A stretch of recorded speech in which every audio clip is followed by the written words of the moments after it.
When you start that reflective self-inquiry, ask yourself, who am I? What do I want? What is my purpose? What am I grateful for? Go into the stillness of meditation, you have what wisdom traditions have called revelation, revealed truth. Now, that sounds very grand. I would say just call it insight. Meditation, mindfulness, awareness of body, awareness of mind, awareness of mental space, awareness of the web of relationship, awareness with that which we call the universe. It leads you ultimately to the awareness of awareness. And when you discover that, that's nirvana. Hey everybody, welcome to Impact Theory. Today's guest is a multiple-time New York Times best-selling author, practicing medical doctor, and world-renowned pioneer in integrative medicine and personal transformation. One of the most widely recognized luminaries in the field of human spirituality, he has written an absolutely staggering 90 books, and he shows no signs of stopping, often working on multiple books at the same time. He's the founder of the incredibly active nonprofit, the Chopra Foundation, which conducts wide-scale research into human well-being, and he's the founder of Chopra Global, a modern-day health company at the intersection of science and spirituality. He's also a clinical professor of family medicine and public health at the University of San Diego, and he teaches meditation all over the world, including at his own meditation center. Demonstrating his unprecedented reach, he's created meditation retreats with Oprah and shared the stage with the Dalai Lama and countless other eminent leaders in the space. Oprah said of him that he is a man who invites you to see deeper into your own soul. So please, help me in welcoming the man that Time magazine named as one of the top 100 heroes and icons of the century, the author of the national bestseller, MetaHuman, Unleashing Your Infinite Potential, the one, and I assure you only, Deepak Chopra. I'll fist bump. It is so good to have you, man. Thank you. Thanks for having me.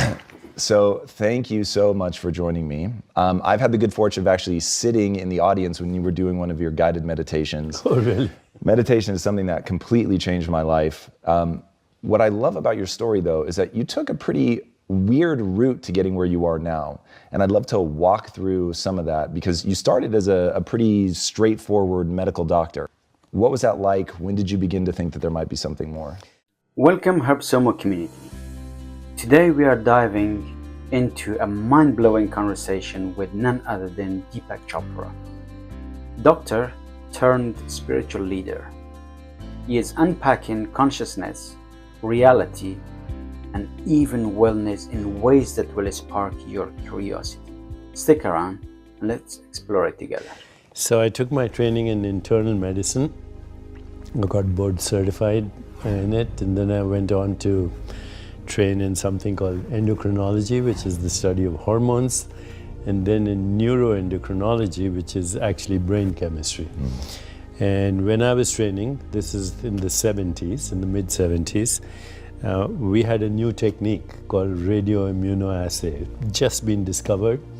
The people who actually created the technique won Nobel Prize in medicine. Rosalind Yallow was the scientist, I remember. You could measure for the first time chemicals, they're called peptides, in the brain.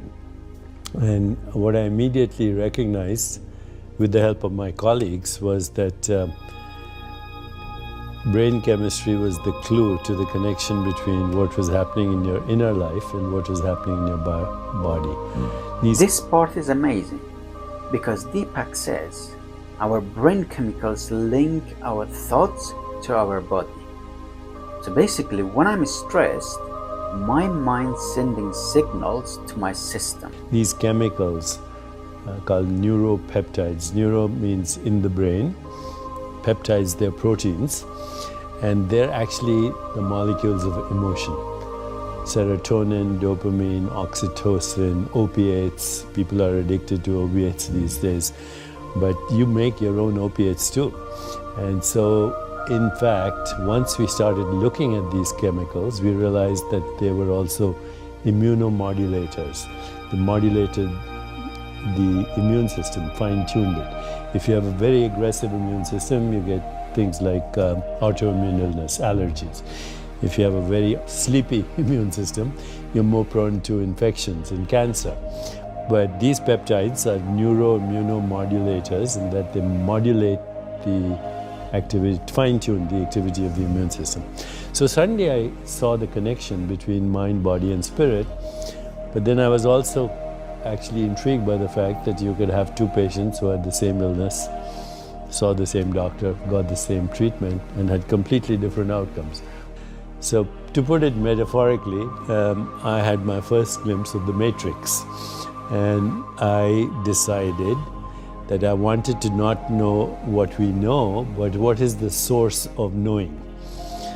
Okay, it's not what you know. You know, what you know these days, you can look it up, go Google it. So it's not important what you know. Anybody can find out anything about anything these days. You know, I can look up how many galaxies there are in the universe, or how does epigenetics work, or how does the brain function.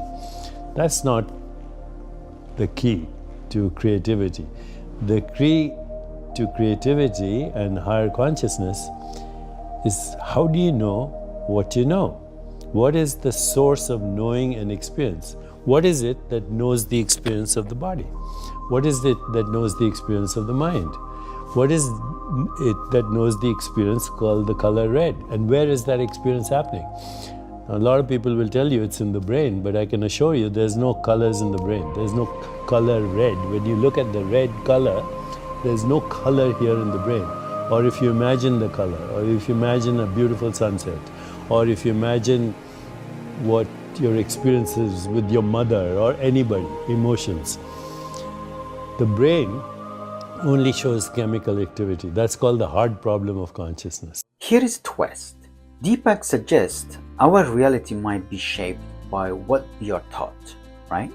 And his LSD experience opened his eyes. No, the hard problem of consciousness is simply stated in one sentence.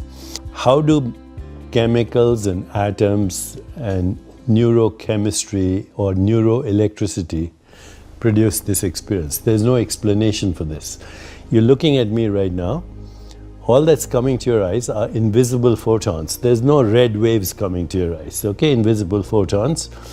They have no color, they have no shape. They don't even have units of mass, okay? So they don't have any dimensionality. The photons that you're exposed to right now, that are giving you the experience of your own body, of me and this room, that's all that's coming to you is electrical information. All that's going to your brain is an electrical current. It's called an action potential. But you're experiencing this room, you're experiencing your own body, you're experiencing thoughts. In fact, you're experiencing what we call reality, everyday reality. Believe it or not, no neuroscientist can tell you how that happens. They can look at what they call neural correlates. A correlation is not a causation, as we know. If the rooster crows in the morning and the sun rises at the same time, we don't assume that the rooster caused the sun to rise. Okay, but they are correlated. So your mind, your brain, and the physical world are correlated experiences in a deeper realm of existence, which is not in space or time. Okay, so I want to drill deeper on that. So what is the thing that drives you? Is it to end human suffering? What's that like, if you had to put that in a nutshell? Yes. The purpose of all healers and ultimately of all physicians should be to alleviate suffering. Now, we've done a pretty good job with alleviating what we call suffering that occurs from acute illness. You break your leg, you get an orthopedic surgeon to fix it. You get pneumonia, you take an antibiotic. So we've done a good job on what we call the physicalist level for acute illness. But then there's something called chronic illness, diabetes type 2, inflammation, cancer, heart disease, autoimmune illness, accelerated aging, propensity to infections. And we haven't done a good job there, because what we are realizing right now that only 5% of disease-related gene mutations are fully penetrant, which means they guarantee the disease. A gene mutation is a genetic mistake. So, good example, Angelina Jolie had a BRCA gene and she had a mastectomy as a prevention, double mastectomy, because that gene predicts that she would have gotten breast cancer. For that, by the way, there are new technologies that are emerging, including gene editing. So even now, that's possible, not for cancer, but for things like sickle cell anemia. You can cut and paste a gene. Talking about CRISPR? Yeah, CRISPR. You can cut and paste a gene just like you do an email. You read the barcode, delete the gene, and insert the healthy one. It'll affect 5% of people. 95% of gene mutations that cause illness are related to lifestyle. Sleep, managing stress, and whether you meditate or not, you exercise or not, maybe you do yoga or not, breathing techniques, the quality of your emotions, nutrition, personal relationships, social interactions, environment, connection with nature influence your gene activity. We call it epigenetics. So we're beginning to do a good job there, but we're not there. Deepak is exploring a deep question here, right? How does our brain turn into emotions? And it's called the heart problem. And it's making me wonder, what is in my brain? And you are your body and you are a mind. Where I'm going with the heart problem of consciousness is you're not your body, you're not your mind, you're not the experience of the world, you're the consciousness in which all this experience occurs. To observe a thought is to know that you're not a thought. To observe an emotion is to know that you're not the emotion. To observe the body is to know that you're not this bundle of sensations and perceptions. So who are you? What is it that knows a thought? What is it that knows a perception, the color red? Is there a color red anywhere in the physical universe, or is it just an experience? I guarantee you, no scientist can tell you that the color red exists as a physical entity in the universe. It's an experience in human consciousness, not in the consciousness of a bat who doesn't see colors but experiences the echo of ultrasound. So what is the color red to a bat? This is the key for us wellness fans, because Deepak says 95% of diseases are tied to lifestyle, such as sleep, exercise, and stress management. So we have got more control than we think. Let's say you got rid of all chronic illness and acute illness. Would humans still suffer? And the answer is yes, because unlike other species, we have something which is actually quite bizarre. It's called existential suffering. We wonder why we exist. We wonder why we get old, and can we prevent that? We wonder why we get infirm and lose our memories as we get old. Can we prevent that? But we also are afraid of death. Okay. Can we prevent that? And the answer is biological death is based on a false premise, which is you are your biology. Wow! Deepak says we are more than our bodies. He sees consciousness as timeless. So maybe death isn't just the end. It's like a new chapter. This is a good place to go back to your LSD experience. Yeah. So looking at psychedelics and the impact that they have on people's existential dread over dying. So I know they've done studies giving it to terminal cancer patients, and from what I understand, it has a pretty radical shift in people's level of fear. As somebody who's never done psychedelics, what is that experience of the dissolution of the ego? Like, where is it taking people? Is there a way for you to sort of metaphorically explain what's happening there? Yes. When you realize that everything you thought was real. Deepak is shaking things up here because he says reality might be an illusion, and I want to know what is real to you. So comment below and let's chat. Is not real. When you also realize that who you think you are is not real. I am not Deepak Chopra with this body, mind, ego identity, that this is a very provisional identity. If I say I'm my body, mind, I was once a fertilized ovum. Then I was a zygote, an embryo, a baby, a toddler, a young adult, and now this, and this will disappear. But when you realize that all your name, your form, and everything you see is provisional, two things happen. To some people, they have immediate, what we could only metaphorically call the dark night of the soul. They go into a deep depression because everything they thought was real is no longer real, including their own name, form, body, and mind. Some people get so scared that they have a bad trip. Some people cross that threshold and discover nirvana or enlightenment.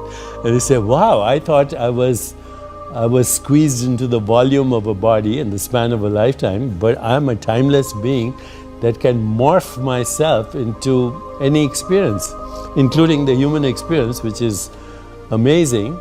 But the human experience is also that which causes existential depression. So the causes of human suffering, since you brought it up, are brought up in Eastern wisdom traditions as, number one, you suffer because you don't know who you are. You confuse yourself with your body-mind experience. Number two, you grasp and cling at experiences which are evanescent and transitory and dreamlike. You say, what happened to your childhood? It's over. What happened to yesterday? It's over. What happened to 5 minutes ago? It's over. What happens to these words? By the time you hear them, they don't exist. So, Wittgenstein, the German philosopher, said, we are asleep. Our life is a dream, but once in a while we wake up enough to know that we are dreaming. So what do you wake up to? When you cross this threshold, you wake up to your true self, which is not body or mind, but the awareness in which that experience is happening. So grasping and clinging at a dream is the second cause of human suffering. The third is being afraid of anything that's unpleasant, pain, abandonment, being treated by someone not respectfully. So that's, there's aversion to certain experiences. Third cause of suffering. Fourth is identifying, which is related to it, with your ego identity. And fifth is the fear of death. Now they're all connected. They're all the same fear. And they are not knowing who you are. This is the biggest question that humans, or everybody should be asking. Who am I? What am I? Am I the changing experience of this body, which is a perceptual activity? Am I the experience of the changing mind or the changing personality? Because you don't have the same personality when you were a kid or maybe even 10 years ago. What is it at the basis of this? When you start that reflective self-inquiry, ask yourself, who am I? What do I want? What is my purpose? What am I grateful for? Go into the stillness of meditation, you have what wisdom traditions have called revelation, revealed truth. Now, that sounds very grand. I would say just call it insight. Meditation, mindfulness, awareness of body, awareness of mind, awareness of mental space, awareness of the web of relationship, awareness with that which we call the universe. It leads you ultimately to the awareness of awareness. And when you discover that, that's nirvana. Now, are you familiar with the term panpsychism? Yes. So I had never heard of that before, and it's a cop-out, but... Interesting. So I was going to ask if that is, so as I understand it, panpsychism is basically that consciousness itself is a force almost like gravity. So it is everywhere. There is no moment where enough atoms come together that you have enough complexity that consciousness arises, that it is truly fundamental. And when I was reading Metahuman, that's what I thought you were saying. I thought you were saying it is this thing that just is ever present. So if that's not what you're saying. No, it's not. But I'm glad that scientists are going in that direction, including some very big and very important thinkers and luminaries in both philosophy and science are going in that direction. What they're saying is just what you said, that what we call consciousness is organized matter, and that wherever there's matter, there is consciousness, from atom to galaxy. Okay, so mind and matter go together from atom to galaxy. That's panpsychism. Okay, and it's got very good adherents, proponents, luminaries, and important minds saying that. It's a breakthrough, because now you're not saying consciousness is just in the brain. You're saying it pervades the universe in the same way as gravity and atoms and electrons. But I'm saying actually there are no atoms, there are no electrons. Gravity and force fields are human constructs. So matter is a useful construct. I'm going beyond panpsychism into what is called non-duality, which means there's only consciousness. It's modifying itself into sensations, perceptions, images, feelings, and thoughts, and we give names to that. We give a name to a shape and a color and a sensation. We call it a cup. We call it a hand. We call it the Milky Way galaxy. We call it atoms and force fields. Very useful constructs. Otherwise, you wouldn't know how to navigate everyday experience. If I tell you, I'll meet you at the corner of 56th and Broadway, you assume that's real. But we made up that notation, just like we made up latitude and longitude and Greenwich Mean Time. We didn't say Botswana Mean Time. We made up the galaxies. We made up the body. We made up gravity and force fields. By we, I mean a species of consciousness that is called human. So now my question becomes, if that is the case and all that exists is consciousness, is there something behind that? Like, why has consciousness given rise to humans? And do you see it going through like an evolutionary thing? Like how do we get here? And maybe more importantly, why do we get here? I don't know if I can answer why other than entertainment, but I can tell you what the thinking behind this is. Is there anything behind consciousness? No. You can't get behind Meaning consciousness. that is base level, that's it. Yeah, but that's called pure consciousness, okay? Now, everyday experience is modified consciousness. So right now what we're experiencing is what we call the waking state of consciousness, okay? What do you mean by that? The awareness that I'm aware? No, the awareness that is experiencing a physical body and a physical world with eyes open is called waking state of consciousness. Okay. Okay? So awareness is modifying itself every time you open your eyes into this experience, right? And you call it the physical world. Now, if you close your eyes, you have another state of consciousness where you don't actually experience the physical world. You experience sensations, images, thoughts, emotions, stories. It's like a dream. As soon as you close your eyes, you're experiencing, you might call it daydreaming, but there's no difference between a daydream and what you dream at night. The physical world has disappeared, there's only a mental world. Then you go deeper at night, even the mental world disappears in what we call deep sleep. Now that is the highest intelligence, by the way, because in deep sleep, there's unconscious processing going on, there's creativity going on, there are correlations being made, there are toxins being removed, there's a whole resetting of your memories and consolidation of that. So in deep sleep, even though there is no experience of a physical or a mental world, it's a very intelligent, highly correlated state in which unconscious processing is occurring. Memories are being consolidated. Imagination is being refined, etc., even though you have no conscious experience. So think of these three states metaphorically, like you would think of water becoming ice as the physical world. Okay. Water as water, fluid, dreamy. Water as vapor, even more dreamy and fluctuating and ambiguous and contradictory and difficult to grasp. But if you want a little bit beyond that, I'm speaking metaphorically, you'd end up with what is called the quantum vacuum, which is the fundamental ground of existence according to science. Okay.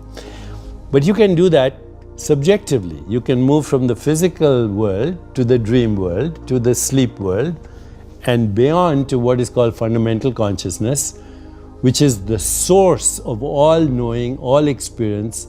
In wisdom traditions, it's called undifferentiated consciousness. How does that differ from non-duality? It is non-duality. Okay. It's all modes of knowing, all knowers, and all things known. It is fundamental ground of existence of the total universe. Okay, so non-duality is, to put it really simplistically, that there is no subject-object. It's just all one thing, which I'm assuming you would say is pure consciousness. The subject-object division is artificial. Reality is one wholeness. It includes all subjects, all objects, and all modes of knowing. What we have access to is a human mode of knowing. You know, in my book, Metahuman, I talk about the butterfly, the painted lady, who smells the world through her antenna, okay, tastes the world through her feet, sees the world with 30,000 lenses that move like a kaleidoscope, okay, hears the world through her wings. What is reality to that little species?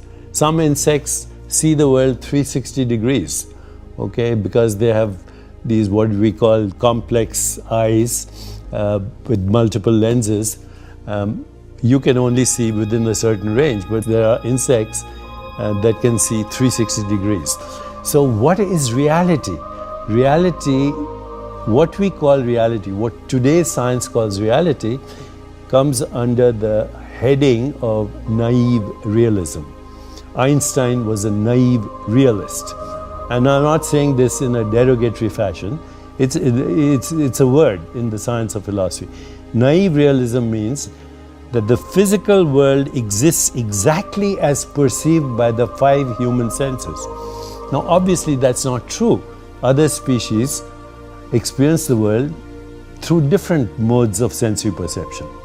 The second aspect of naive realism is that the physical world, as perceived by the 5 human senses, would exist even if no one was observing it. Well, how do you prove that?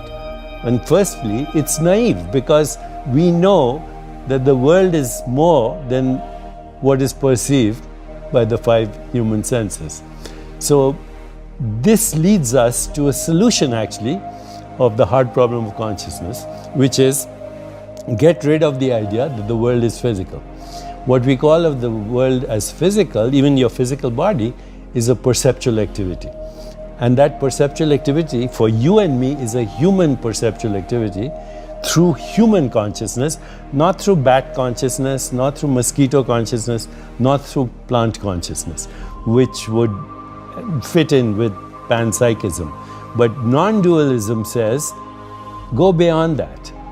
There is only one consciousness that is differentiating, undifferentiated consciousness, differentiating into these different species of consciousness that form a matrix of conscious beings that are collectively projecting this universe. Now, I know that you said that you can't answer the question why, but do you ever contemplate why? Like why we would come into all these manifestations, why they would have such different experiences? I think if you say that consciousness is fundamental, then it must have a desire, and the desire must be, I need to experience myself. And consciousness being undifferentiated, timeless, spaceless, boundless, can only know itself through experience. So it modulates itself into these different varieties of experience, almost infinite. And we call it the universe, universe, one song, but in that one consciousness. Let's reground this now. So you do some really interesting personal practices. So I get it, this is all an illusion, but you do monastic retreats, you shave your head, you shave your eyebrows, you do a week of silence. I've done that, yes. So walk me through, what's the power in that? The power in that is to suddenly start to become comfortable with questioning your habitual certainties. So if I asked you, what is this? You'd say it's a cup, right? Well, if you were a baby, you wouldn't know this is a cup. This is a shape, this is a color, this is a form, this is a sensation, this is a taste, and its noise. The rest is a story. It's a human story we created, just like we created money or Wall Street or nation states or colonial empires, and we take that for reality. So when you have time to be still, question your habitual certainties, you'll realize that actually we know nothing. Nothing. Everything we know is made up. It's a human construct, and once we are embedded in that human concept, we call it reality. We don't question what is the source of this experience. So taking retreats, practicing mindful awareness of body, of mind, of mental space, of the web of relationship, the mystery of existence, it takes you slowly deeper to your true self, which is the orchestrator of everyday experience. Silence matters. Deepak and I both love meditation because it calms the mind and sparks creativity. It's like a reset button for life. What's the importance of silence? As Rumi said, God's language is silence, everything else is poor translation. So is it listening to the subconscious? So for instance, part of the reason that meditation has been so powerful for me is, and I get what you're saying about correlation, but as you said, it's very strongly correlated. So breathing from my diaphragm, being quiet, takes me out of the sympathetic nervous system and into the parasympathetic, allows me to reduce my stress. You've done a lot of research into that, which is really, really fascinating. And it creates a quiet in my mind so that I can tap into the subconscious while I'm awake, which has been very powerful. It makes me feel far more creative. I'm getting far-flung connections that I wouldn't otherwise get in my mind. So it's been very advantageous. Is that the same experience for you with silence, or is there something I'm missing? No, all of that is very important, because the moment you start going into the direction of pure consciousness, you go also in the direction of homeostasis, which is self-regulation. You go in the direction of healing. You activate the parasympathetic nervous system. Talk to me about some of the science around there that your research has bared about, because it's pretty impressive. We tested people who were in a 1-week retreat. We call it the seduction of spirit, which is a nice name. And at the end of the week and before the week, we tested them for gene activity and inflammation and many other things. We found that genes that cause self-regulation and healing went up, some 17-fold over baseline. Genes that cause inflammation, which is the common background in chronic illness, and chronic inflammation is the background. Genes that cause chronic inflammation went down. The level of the enzyme telomerase, which influences how we age at a genetic level, telomere length, went up significantly, in some cases 40%. Now this can all be explained through what we call epigenetics, and it's a revolution, and many people have replicated these findings now. Our study was done in collaboration with scientists from Duke and Harvard and UCSF and UCSD and Scripps and so on, but other people are replicating, finding similar data, if not exactly identical data. So this is a big revolution. Now, for people that don't know epigenetics, can you give them just a quick breakdown? Yeah, you're born with 25,000 genes from your parents. You also have 2 million to 20 million bacterial genes in your gut. These bacterial genes are called the microbiome. The human genes are the genes you have. They interact with each other to produce all the metabolites in your body and produce what you call a biological organism and maintain its health. Epigenetics says that daily experience influences the activity of your genes. So you're born with a deck of cards, but now you know how to learn how to play the deck of cards so you can win the game of life, if you want to use that metaphor.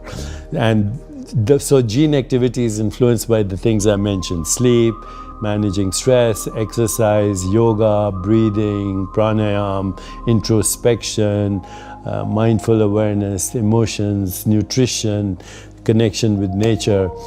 We can change our gene activities. That ability to change the activity of the genes, you can't change the cards you were dealt with, but you can change their activity. But you can also change your microbiome by changing your diet. So you can actually change much of your gene, not only expression, but the genetic information in your body. You can change the microbiome, the entire gene population, by changing your diet and following lifestyle. You can change the expression of your genes. That's epigenetics. Epi means above. In epigenetics, there's the sheath of proteins above the genes that responds to every experience you have: mental, physical, perceptual, emotional. All right, now walk us through some of the things that you do, from going around with the begging bowl to daily yoga. Like, give us some prescriptive stuff for winning at the game of life. Okay, well, going around with the begging bowl and all that was just to experience myself without my identity, Deepak Chopra. You shave your eyebrows, you walk with a begging bowl amongst other beggars, and you were doing this in South Korea, right? Yeah, in Korea, yeah. And you get, in Thailand, in northern Thailand. But there are monasteries in South Korea like that too. So it brings you to, who am I without my PR? Who am I without this identity? That is the purpose of some of these retreats.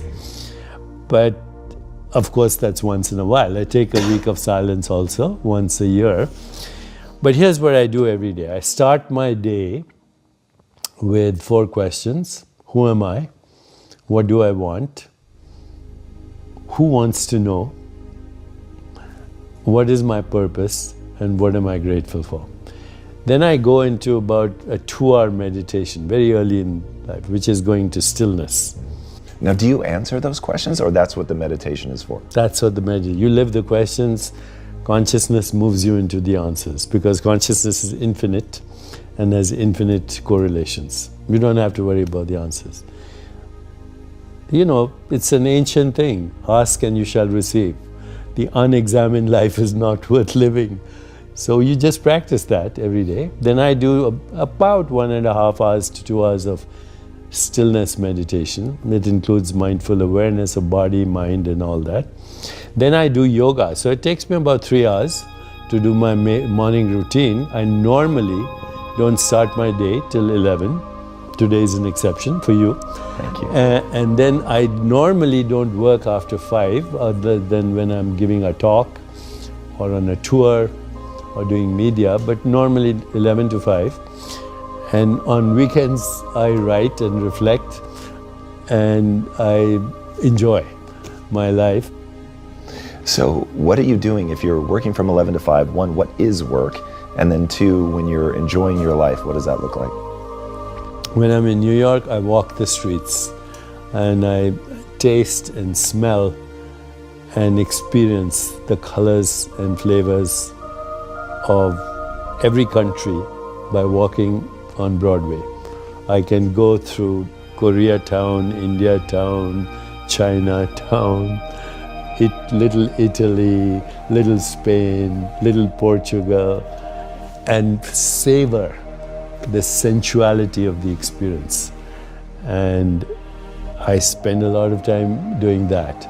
By work, I actually don't have any work right now other than I write books and give speeches, which is how I learn myself. You know, whatever I'm struggling with and trying to solve, I write it down, and then, you know, if I see some clarity, then I publish it. That's work, but I don't think of it as work. I think of it as play. Now, you've said that you no longer think about aging. You think that the pursuit of that whole line of inquiry is a mistake. What did you mean by that? No, I don't not think of aging. I'm 73. My next chapter is death. So, you know, so I think about aging. I'm not bamboozled by the construct. Okay, because I don't think consciousness, being formless and infinite, is subject to either birth or death. This is a vacation we are having on planet Earth right now, and so might as well enjoy it. But death is not the end of consciousness, it's the end of a certain storyline in consciousness, a certain interpretation of perceptions, images, feelings, and thoughts. And the storyline is, of course, the conditioned mind. As soon as you're born, you say, oh, you're Indian, you're male, or you come from a wealthy or poor family, this is your religion, and now you're bamboozled from your true self into this provisional identity. So it's not that I don't think about death. I ask myself, what is beyond my provisional identity? And I dwell in that, and that has a very interesting outcome, which is the outcome in every spiritual tradition. There are only three things that happen, by the way, in a religious or traditional experience. One is transcendence. You know that you are not an entity in space and time, that your true self is formless, infinite, unbounded, borderless, unfettered, free consciousness. Number one. Number two, you have the emergence of what usually are referred to as Platonic truths: goodness, beauty, harmony, love, compassion, joy, equanimity. And number three, loss of the fear of death. There's nothing more important than having those three experiences, and they've been part of every wisdom tradition for thousands of years. Talk to me about love. It's interesting for somebody that started with neurochemistry, who could probably give me a very detailed breakdown of the neurochemicals involved with love. Of course, oxytocin and serotonin, but those are models. Again, they are constructs. Love is not a sentiment. Love is not an emotion. Love is the ultimate truth at the heart of creation, which is unity consciousness. One consciousness differentiating into infinite modes of experience, infinite knowers, infinite modes of knowing, infinite phenomena known, all generated within the one self. Just like when you were just a fertilized ovum, you were one cell, stem cell, pluripotential cell. It became eyes, it became nose, it became fingernails, it became heart, it became brain. So that one cell differentiated into all these different cells, each with its own modality of experience. Like that, the one mind, or the one consciousness, differentiates itself into what we call the universe, with every species of consciousness knowing the universe in its own unique way. Because ultimately there's no universe. It's another construct. When you're meditating, are you seeing images? So love is the ultimate truth. But what is that like? That help me differentiate between consciousness being sort of the floor and love being the floor. Are they one and the same? Like pure love, pure consciousness, pure knowing, pure creativity are the same thing.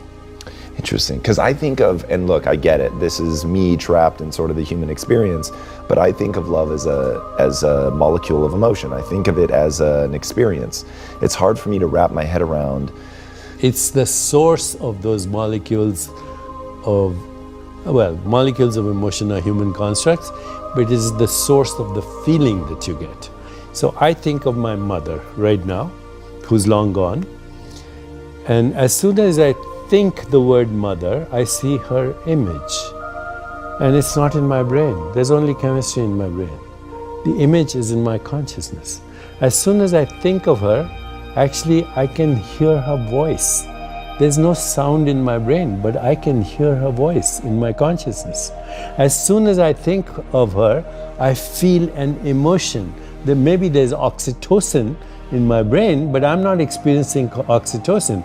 I'm feeling this immense emotion of joy just by thinking of her. I can even smell her skin when I was a baby. Where did all this come from? Just by thinking of the word mother, okay? The word mother in pure consciousness created this whole gestalt of experiences. I call this qualia entanglement instead of quantum entanglement. Qualia means quality of experience. Sensations, images, perceptions, feelings, thoughts. Ultimately, that's all there is. Qualia, or qualities of experience, we reify them, we objectify them, and we call them molecules. What was your mom like? She was the most amazing storyteller. And every day she would tell us a magnificent story before we went to bed. but she would stop at what is called a cliffhanger. And then she'd say, tomorrow I want you to end this story for me. Make sure it's a love story with a happy ending. That's interesting. And that's what influenced my entire life. I decided that all stories are provisional and the best stories are love stories. That's really interesting. Is that something that you continued with your kids, or is that something that... No, I continued it with my kids, for sure. That's interesting. Do you think that that brings an awareness to storytelling in and of itself, or is it most powerful because it primes you to focus on something beautiful? It actually does all of the above, you know. Humans are different in that we are storytellers. So until about 40,000 years ago, when we had rudimentary language, there were 8 different types of humans, or maybe more. We are Homo sapiens, which means the wise ones. We gave ourselves that name. Nice and humble. But there's Homo erectus, Homo neanderthals, Homo florensis, on and on. They all had a rudimentary language for danger calls, mating calls, food. But then we created a language for telling stories, and we decimated every other species, because with stories we created money, we created empires, we created colonial states, we created Wall Street, we created technology, we created cyber hacking and whatever else, mechanized death. This is all the result of our ability to take raw experience, which is perceptions, and make a story out of it. So once you realize that, you also realize that all stories are provisional. You're not just stories, you're the author of the stories, and that includes all stories, including the story that you are a biological organism in a theater of space-time and causality, and this is real. That's a story. Why is it so important to tell yourself a story about gratitude? I know you tell people to focus on that. Gratitude opens the door to abundance consciousness. When I'm feeling grateful for what I already have, I feel fulfilled and joyful. And if you have gratitude, you can't experience hostility at the same time. Looking ahead, Deepak sees medicine blending care with tech, like meditation and virtual reality. It's an amazing mix, and I cannot wait to explore it. What do you think the future of medicine is? I think the future of medicine is self-regulation. What do you mean? Meditating? And yoga and practices that stimulate the vagus nerve and create mind-body coordination. So meditation, yoga, tai chi, qigong, martial arts, knowing how to regulate your mind and body as one unit. But in addition to that, VR, artificial intelligence, and the most amazing technology that can enhance that experience of self-regulation. There's already data that you can help children with autism through VR by changing their facial expressions and giving them feedback to, you know, what an emotional wholeness could be. Or you can change the image an anorexic person has when they look at a mirror. Or you can get rid of a phobia through VR, or burns. If somebody has burns, you create an environment where they experience cold, you're in snow and so on, all through VR. It's more effective than any burn treatment. And so I see, as we create more excursions into AI, I have an AI version of myself already that I talk to, so I can continue what I'm doing after I'm dead. Wow. And then I also am very engaged in VR and immersive experiences in virtual reality, because I believe that we are already in a virtual reality and we can modify it through extending virtual reality. So I think the future of medicine is the most amazing technology with the most amazing understanding of consciousness. That's incredible. Where can people find your massive library of books? I think better to go to deepakchopra.com or just go online and you can find my library. I do have a library called Chopra Library, And if you want to find it, it's also called isharonline.org. And this is the most comprehensive library on everything to do with integrative studies or integrative medicine or integrative cultures. I would say there's nothing like this. It's the Wikipedia of integrative medicine. It's called the Chopra Library. It doesn't have just my work. It has the work of everybody in the field of integrative studies, whether they are scientists, philosophers, humanitarians, or just people like me who shoot the breeze. What's the impact that you want to have on the world? I just want people to say there was this guy, he's gone, now let's pick up from where he left and see how we can continue this exploration. Nice. The journey has no ending. The point of arrival is always now. Thanks for joining us, Herbsumo friends. Deepak's ideas on reality and healing are pretty wild, right? I'm still processing it. Drop your thoughts in the comments below. Subscribe for more. See you next time.